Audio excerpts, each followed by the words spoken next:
Up next, My Beloved.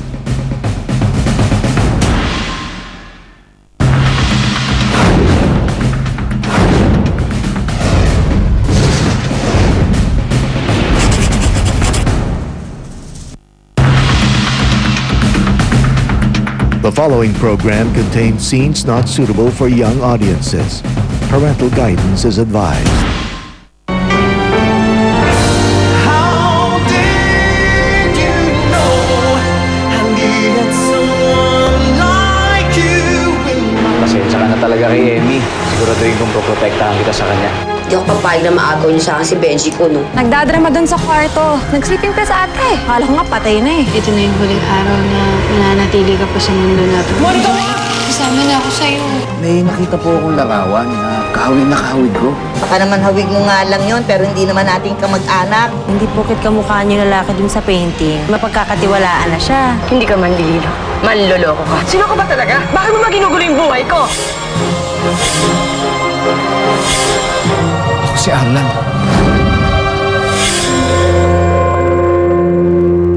Isa akong sundo.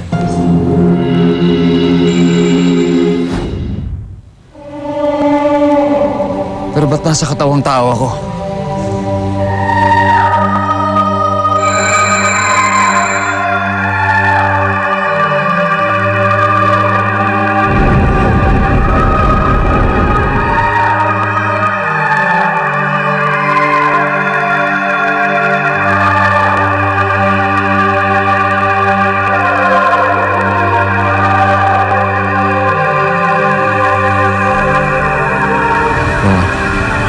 Rowan! Rowan!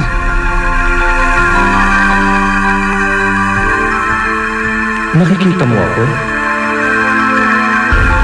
Paano mo nalaman kung sino ako? Ako si Arlan! Arlan? Nagawa ko! Naligtas ko si Monica! Junik, ikaw ba yan? Junik, nasan ka? Magpakita ka sa akin. Naramdaman kita. Mali yung gusto mong gawin, Monica. Huwag ka magpakamatay. Junik, gustong-gusto na kita makita eh. Magpakita ka na sa akin. Sasama na ako sa'yo.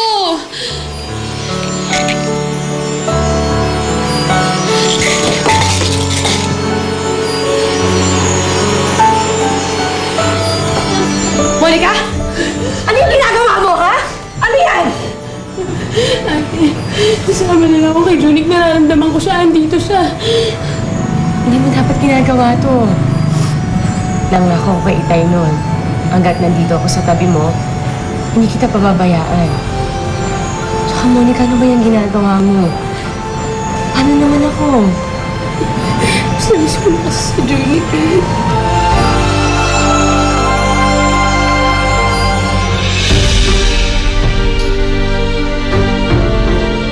Kung ikaw nga si Arlan, bakit ka nasa katawan ng isang mortal? Hindi ko alam. Pero ako si Arlan. Hanggang dito na lamang ang tungkulin namin mga sundo. Tanging mga kaluluwa lamang ang nakakapasok sa pintuan ng langit.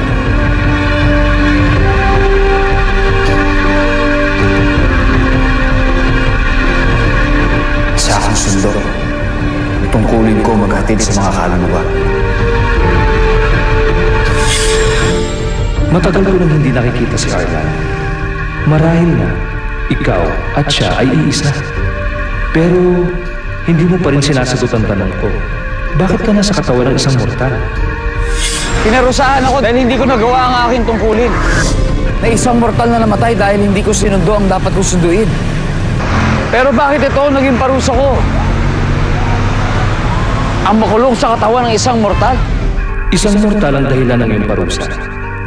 At ngayon, isang mortal ka na rin. Hindi ako mortal. Isa akong sundo. Pinagsisisihan ko na ang kasalanan ko! Rowan, anong pwede kong gawin para maging isang sundo ako ulit? Walang nakakabalik matapos silang parusahan ng nasa itaas, Arlan. Kalimutan mo na ang pagiging sundo mo. Isa ka ng ganap na mortal ngayon. Simula nang nawala si Junie, pinapayaan mo yung sarili mo. Ate, si Junic lang talaga ang pangarap ko. Siya lang yung gusto ko makasama. Wala nang iba eh. Paano ko sa'yo? Hayaan mo ba na mag-isa na lang ako? Monica, kailangan din kita. Di ba ang sabi mo kanina, nararamdaman mo si Junic? Sa tingin mo ba pumapayag si Junic sa ginagawa mo? Sa tingin mo ba masaya siya? At sa tingin mo ba, sa gagawin mo magkakasama kayo ni Junic, kasalanan sa Diyos ang ginagawa mo? Nakinig ka sa atin mo, Monica. Tama ang sinasabi niya. Pero ate, hindi ko na kasi alam ang gagawin ko eh. Isa lang ang dapat mong gawin. Mabuhay. Naniniwala ako balang araw magkikita kayo ni Junic. Sa tamang panahon. Sa tamang oras.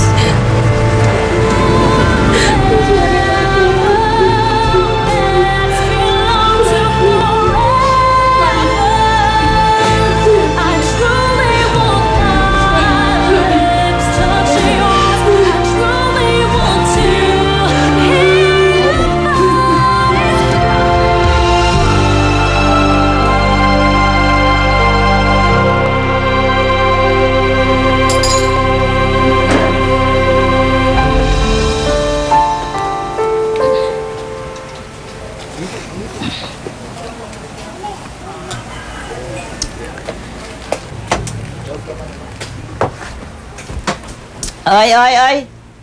Ano yan, ha? Pa-text-text ka na lang dyan, ha? Saan mo naman adequate yan? Hindi la, ano to, bigay ni Kuya Gimo para dun sa susunod naming racket.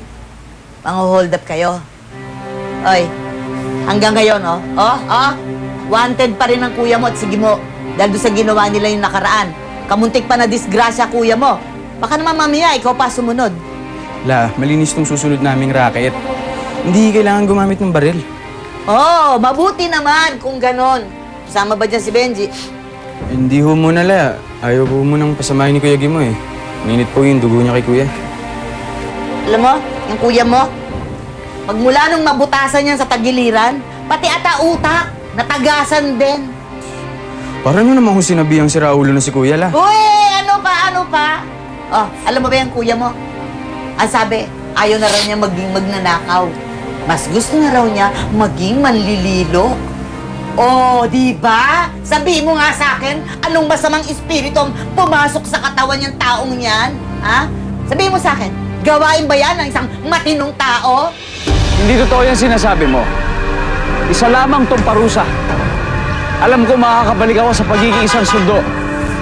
Walang kapalarang naghihintay sa mga sundo. Ito ang dahilan kung bakit walang guhit ang ating mga palad.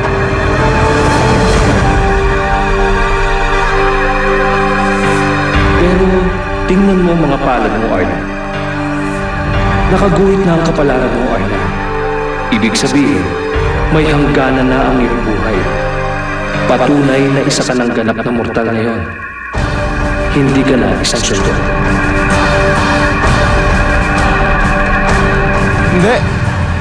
Hindi! Ako si Arlan at isa akong sundo. At hindi ako karapat-dapat para sa katawang mortal na ito.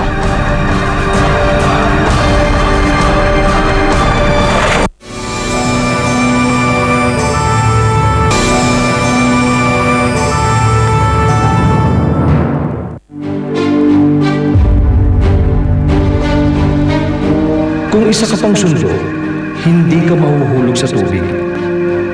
Tanggapin mo na ang kapalarang ibinigay sa iyo. Isa ka ng mortal ngayon, Ardan.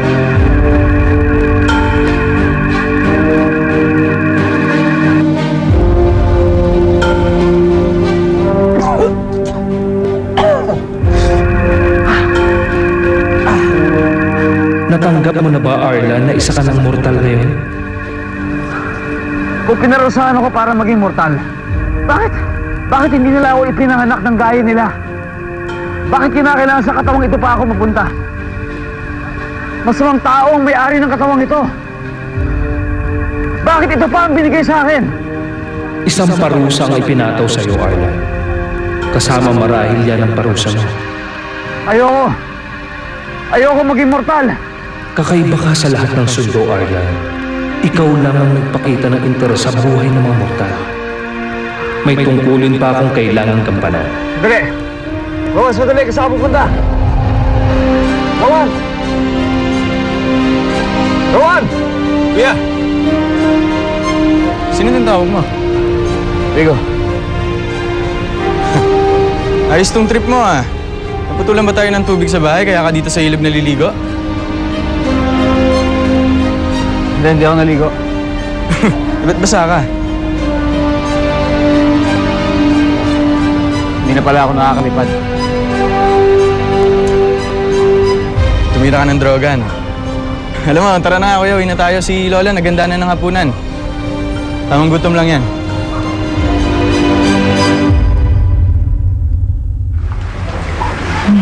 Tinakot mo rin yung ate mo kanina. Ba't mo naman naisipang gawin yun? Gusto ko na sumama kay Junik eh. Kung nagpakamatay ka kaya, sa impyerno yung punta mo. Huwag mo na ulit gagawin yun ha. Hindi yan matutuwa si Junik. Alam ko naman yun eh. Parang siya nga yung pumigil sa akin eh. Paano ko naman niya pinigilan? Naramdaman ko na lang na biglang may tumabig sa mga kamay ko. Meron ka bang naramdaman na parang malamig na hangin? Lucy, hindi ko kasi matandaan eh. Bakit? Sabi kasi nila, makakaramdam ka rin ng malamig na hangin kapag merong kaluluwa sa tabi mo. Ano kuya, Yossi? Masama sa'yo yan.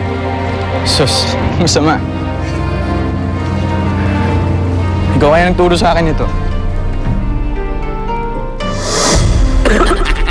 Ano ba yan? Isa pa, ulitin mo. Ititi mo ng... Laliman mo kasi. Hindi, wala. Kailangan pilitin mo yung sarili mo. Sige, sige, sige. Kaya mo yan! Kaya mo yan. Yan! Ayos yan, oh. Alam mo, tuloy mo yan. Asli kasi mag-nag-ios. Naalala mo na. Payosi lang naman ako dahil sa'yo eh. Teka, sandali. Ako nagturo sa'yo mag-yosi? Sino pa? Kaya ka ba naging masama dahil sa akin? Ano ba sinasabi mong masama, kuya? Hindi pa ba nawawala yung tama mo? Di ba sabi mo sa akin noon, kaya tayo nagnanakaw? Dahil kailangan nating mabuhay. Kailan ba mawawala yung anisya mo, kuya? Napapagod na akong kausap ka eh.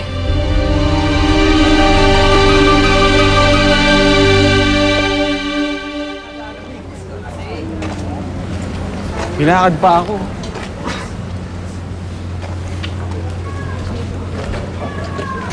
Kuya, halika na.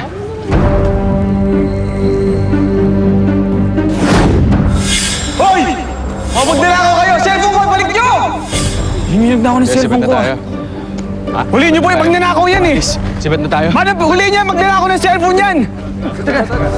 Hindi ako snatcher. Teka, sandali. Huliin niyo na yan! Sandali. Kapatid kayo. Kuya. Magnanakaw ng cellphone yan oh! Kuya, bitawan niyo kapatid kayo. Sandali. Huwag niyo. Kulong niyo na yan! Masasampa ko yan eh. Kulong?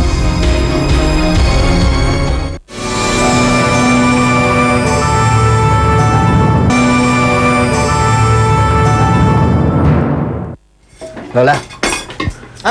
Ay nako, mabuti nga. Dumating ka na. Lola. Puntahan mo na si Rico at kakain na. Wala ho si Rico. Kinuha ng mga pulis. Kinuha ng mga pulis? Opo. Ay nako, sinabi ko pa naman mag-ingat siya. Pepay, puntahan mo si Michael at saka si Jackson. Sabihin mo ibigay sa akin yung nakolekta nila. Dali. Halika na. Saan po tayo pupunta? Dito tayo sa presinto. At pipiyansahan natin yung kapatid mo. Teka, Lola, sandali. Wala po akong kapatid. Dahil isa po akong sundo. Ungas! Pupunta nga tayo ng presinto para piyansahan ng kapatid mo. Susunduin natin siya sa presinto. Halika na. Patay na yung ilaw. Halika na.